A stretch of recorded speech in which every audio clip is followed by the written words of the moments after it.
Sir నాకు doubt sir, కథే అంటే అక్కడ రామ్ చరణ్ సార్ కాదు, బుచ్చిబాబు కాదు, అంటే కథే అంటే కథను నమ్మిన డైరెక్టర్గా నేను వచ్చాను సార్. కథను నమ్మిన డైరెక్టర్గా వచ్చి మీకు నేరేషన్ ఇచ్చినప్పుడు నాలో భయాలు చాలా ఉన్నాయండి. ఇలాంటి స్క్రిప్ట్ ఓకే చేయడానికి, ఇలాంటి ఎమోషనల్ డ్రామా అంటే పెద్ద అంటే యాక్షను, క్రికెట్, రెజ్లింగ్ కాదు సార్. పెద్ద అంటే ఎమోషను. నేను నేరేషన్ ఇచ్చిన ప్రతిసారి నా కళ్ళంట నీళ్ళు వచ్చాయి సార్. అరే అంటే ఏడ్ చేస్తున్నాను కాబట్టి ఏడ్ చేసిన కొన్ని సీన్లు అక్కడ చెప్పడం కూడా తోసేసేవాడిని సార్. కానీ ఇలాంటి స్క్రిప్ట్ని మీరు విన్నప్పుడు మీ ఫీలింగ్ అంటే మీరు ఏమనుకున్నారు సార్? అంటే ఇలాంటి స్క్రిప్ట్ చెయ్యాలనుకున్నారా వద్దా? సుకుమార్ గారు ఇచ్చిన కాన్ఫిడెన్స్ వల్ల, సుకుమార్ గారి బ్యాచ్ వల్ల ఆయన ఎందుకో నన్ను చేయమని అడగడం ఏదో ఉంటుంది. లేకపోతే నాకు లేదు కదా ఇంకేదో ఉంది కదా అనుకునే టైంలో సడన్ గా ఇది చేసాము. మన ఇద్దరం ఎప్పటి నుంచో రంగస్థలం టైం నుంచి మనం ఇద్దరం పని చేయాలనుకున్నాం. అవును సార్. అది ఇంత తొందరగా అది ఫస్ట్ సుకుమార్ గారు ఏదో ఉంటే తప్పని మనకు చెప్పారు. బట్ నాకు ఏం నచ్చిందంటే పెద్ద అనే ఫిల్మ్ లో నువ్వు అన్అడల్టరేటెడ్ గా అంటే ఏవి కమర్షియల్స్ గా ఆలోచించడం కానీ ఫ్యాన్స్ పరంగా కానీ ఏ ఉద్దేశం లేకుండా ఆ కథకి ఏది న్యాయం అదే నువ్వు రాసావు, అదే నాకు చెప్పావు. అక్కడ నీ నిజాయితీ నాకు ఫస్ట్ నచ్చింది. ఆ క్యారెక్టర్ లో ఉన్న నిజాయితీ నచ్చింది. పెద్దిగాడి క్యారెక్టర్ లో ఉన్న నిజాయితీ నాకు నచ్చింది. దాని తర్వాత ఏదేమైనా లైఫ్ లో ముందుకు సాగుతూ వెళ్ళాలి అనే point is the biggest point of Peddi. Hurdles వచ్చిన ఇంకోటి ఇవన్నీ దేనికి చేస్తున్నారు, కథ ఏంటి, ఆ కథ ఇవన్నీ దేనికి చేస్తున్నారు, ఇన్ని ఆటలు ఎందుకు ఆడుతున్నారు, అదేంటి crossover athlete. Main point అది sir. Main point crossover athlete. ఆ క్రాస్ ఓవర్ అథ్లీట్ ఒక అథ్లీట్ గా వెళ్ళొచ్చు, ఒక కొంత దూరం వరకు తన జీవితంలో ఏదో ఒకటి సాధించవచ్చు. ఇంత తపంతో how come he went that far to do that and achieve that goal. That I feel identity, గుర్తింపు కోసం. సార్ నిజంగా చెప్పాలంటే ఈ కథ రాయడానికి మెయిన్ కారణం, మీ దగ్గరికి వచ్చి నేరేషన్ ఇవ్వడానికి కారణం అంటే మీరు ఎప్పుడు మెరుపు టైంలో ఎప్పుడు ఎంట్రీ చేస్తే నాకు స్పోర్ట్స్ సినిమా చేయాలని కోరిక అన్నారు సార్. సార్ టెక్నాలజీ, ఆ గేమ్ తీసే టెక్నాలజీ కానీ స్పోర్ట్స్ ఏదో కుదరక నిజంగా ఈ రోజు నాకు నేను అనుకున్నాను సార్. ఆ రోజు చరణ్ సార్ ఒక స్పోర్ట్స్ చేయాలనుకున్నారు, ఈ రోజు నేను క్రాస్ ఓవర్ పెట్టి అని ట్రై చేశాను సార్. సార్ అంటే ఇది నిజంగా చెప్పాలంటే ఒక మాట ఉంది సార్. ఉప్పెన రిలీజ్ అవ్వలేదండి. కోవిడ్ టైంలో ఉప్పెన ఓటీటీకి అంటున్నారు సార్.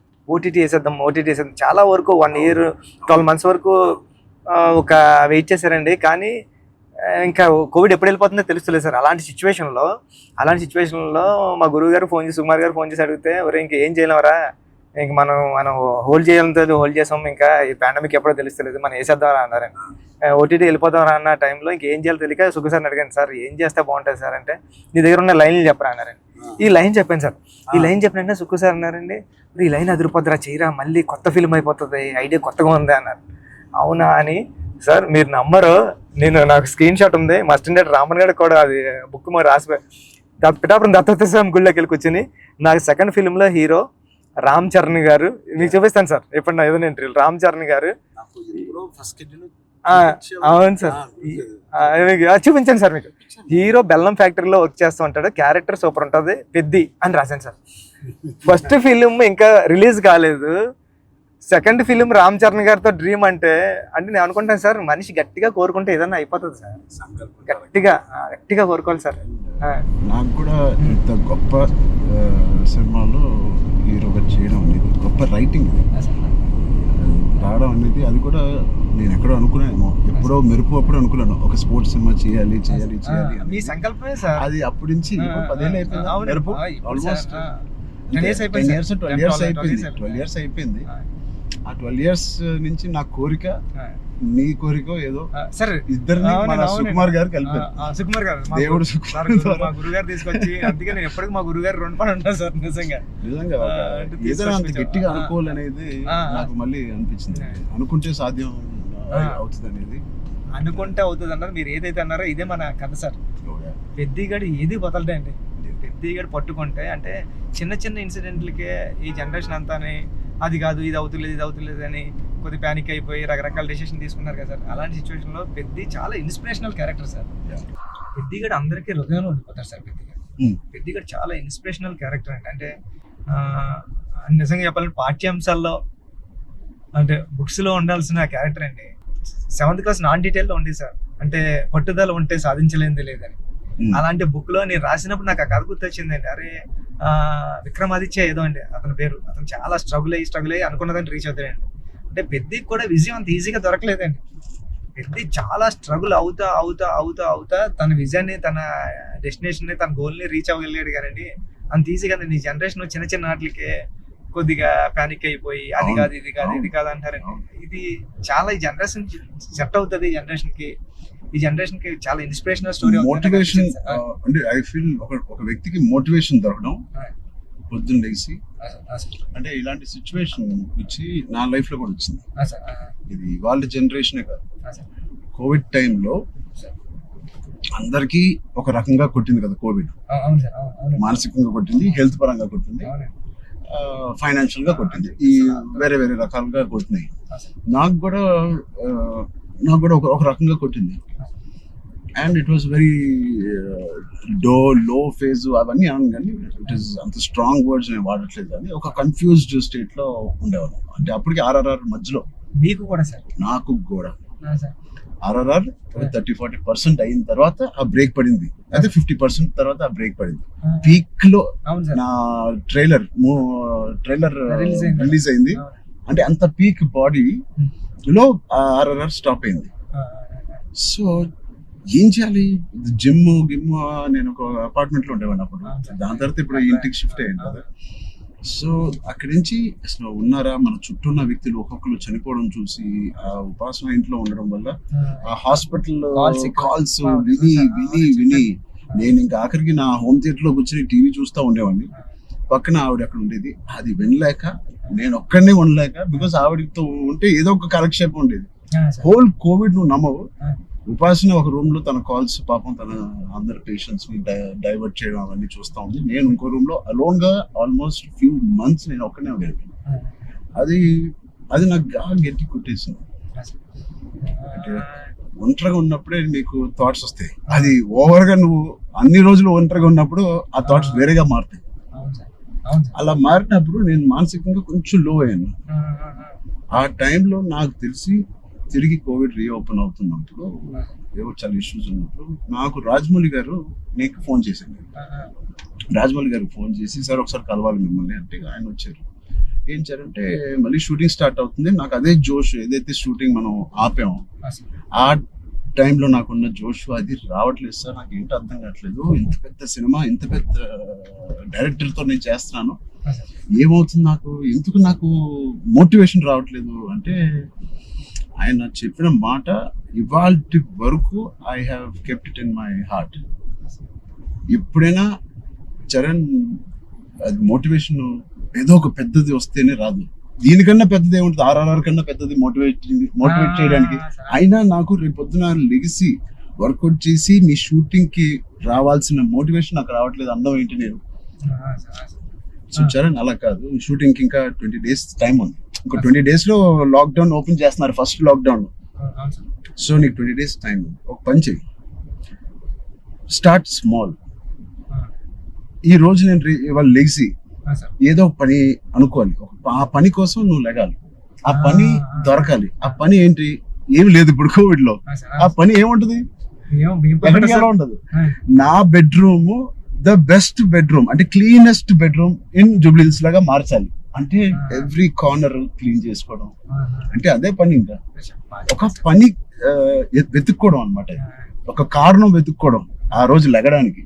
ఇవాళ లెగిసి జూబ్లీ హిల్స్ లో నా రూము, నా ఇల్లు ద బెస్ట్ క్లీనెస్ట్ హౌస్ గా ఎలా మార్చాలి? స్టీమింగ్ చేస్తానా, లేకపోతే కడుగుతానా, లేకపోతే క్లీనింగ్ చేస్తానా, ఎప్పుడెప్పుడు నుంచో ఉన్న బట్టలని తీసి పడేస్తానా, అది లేదా నా garden should be the best garden in Jubilee hills. ఆ ప్లాంట్స్ ని, ఆ కలుపు మొక్కలు తీసేయడం అన్ని నేను చేసి ద బెస్ట్ గార్డెన్ అని నేను నిరూపించుకోవాలి. చిన్నదైనా పెద్దదైనా. క్యూట్ గా ఒక బాల్కనీలో ఉన్న అపార్ట్మెంట్ అయినా the best apartment balcony in the whole apartment గా ఎలా చేయాలి? ఆ చిన్న చిన్న కారణాలు వెతుక్కొచ్చారండి. ఇలాగా లేకపోతే నువ్వు బిల్డ్ చేసే నీ నీ ఫామ్ హౌస్ ఏదైతే ఉందో ఆ best farm house with all your horses అన్నిటితో నువ్వు చెయ్యి, దాని మీద దృష్టి పెట్టు. సో నువ్వు పొద్దున్న లెగిసి ఓకే నేను కన్స్ట్రక్షన్ వాళ్ళతో మాట్లాడి ఫామ్ హౌస్కి వెళ్ళి ఏదో ఒక పని పెట్టుకోవాలి, మనం ఒక మోటివేషన్ పెట్టుకోవాలి మన లైఫ్లో. చిన్నగా స్టార్ట్ చేయి, ఆ చిన్న స్టార్ట్ చేసిన మోటివేట్ అవుతావు నువ్వు. ఇంట్లో మొదలైన మోటివేషన్ అది పెద్దగా చేరి యూ విల్ గో టు. అది నేను ఎగ్జాక్ట్గా వర్డ్ టు వర్డ్ నేను ఫాలో అయ్యాను. ఇవాళకి 3-4 years there was not one day where I was demotivated. So Peddi గారిది coming to the point, Peddi also is like that. ఏంటి అవకాశాలు అనేది ఎత్తుకుంటా ఉంటాడు లైఫ్ లో. చిన్నగా ఇది అది పోయిందా, ఇది కూలిపోయాడా, ఎన్ని అడ్డంకులు వచ్చినాయి అతనికి అని చూసుకోకుండా ఉన్న దాంట్లో సరిపెట్టుకోకుండా కూడా మళ్ళీ దాంట్లో బెస్ట్ ఎలాగా ఉంటాడు అనేది ఒక ఫస్ట్ హాఫ్ నుంచి ఇంటర్మిషన్ లో ఒకలాగా, ఇంటర్మిషన్ తర్వాత ఇంకోలాగా. Whatever happens the life should go on, life should keep going on. ఆ లైఫ్ ఎలా గో ఆన్ అవ్వాలంటే దానికి ఒక పర్పస్ ఎత్తుకోవాలి. ఆ పర్పస్ నేను చెప్పినట్టు చిన్న చిన్నగా ఉండొచ్చు, పెద్దగా ఉండొచ్చు. నేనే అనుకున్నాను చాలా బాగా మాట్లాడారు. లేదు, ఐ థింక్ ఇవన్నీ ఈ కోవిడ్ నుంచి, ఈ కథ నుంచి వెరీ వెరీ ఇన్స్పైరింగ్ కథ. ఈ మధ్య ఒక ఇన్స్పైరింగ్ కథల్లో నేను చూడడం అనేది నేను ఎక్కడ చూడలేదు. అంటే ఒకప్పుడు లగాన్ చూసాను, ఒక దంగల్ చూసాను, స్వయం కృషి ఉంటదండి. అంటే సార్ ఇది ఉంటూ అంటే ఎక్కడ కమర్షియలైజ్ తగ్గదు సార్ పెద్ద. అంటే ఒక స్టార్ హీరోతో ఇలాంటి ఆర్గానిక్ కథ చెప్పడం అంటే చాలా టఫ్ జాబ్ సార్. ఈ రెండు బ్లెండ్ చేయడం. తమ్ముడు అనే సినిమా అది కూడా కరాటే ఇవన్నీ ఉండి చాలా బేవర్స్ గా తిరిగే ఒక తమ్ముడు ఒక కారణం వల్ల ఒక పర్పస్ వెతుక్కుని నేను ద బెస్ట్ గా అవ్వాలి, మా ఫాదర్ కి నిరూపించుకోవాలి. సో ఆయన పర్పస్ ఆ ఫాదర్ కి నిరూపించుకోవాలి, అంతేనా?